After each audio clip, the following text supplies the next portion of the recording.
and our media, they're both making a mistake ignoring long COVID and vaccine-related side effects, okay? They're not going anywhere.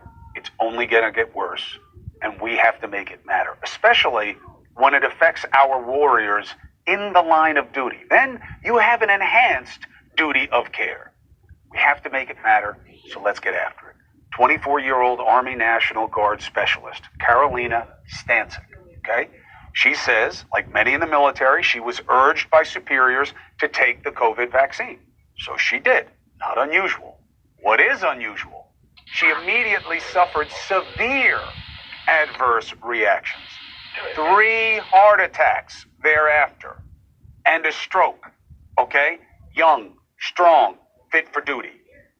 19 months. The Defense Department refused to cover her medical expenses. 70 grand plus. This happened on their watch.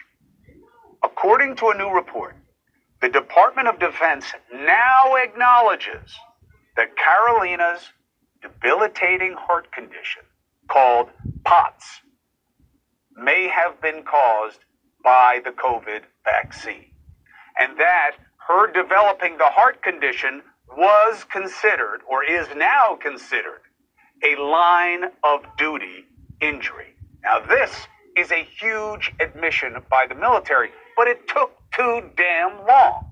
Joining us now, Army National Guard specialist Karoline Stancil, and very important, especially to Karoline, Jeremy Sorensen advocated to get the Department of Defense to acknowledge her injury. That's what he does, okay? And it is very important that we take up this cause ourselves. So first, Karoline, how you doing now? What's the situation? Hi there, Chris. Thank you so much for having me on your show.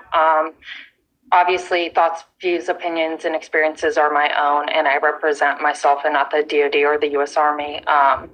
I guess the closest thing that has recently happened is I, 3 weeks ago, got a pacemaker surgery. How are you feeling? What are they telling you?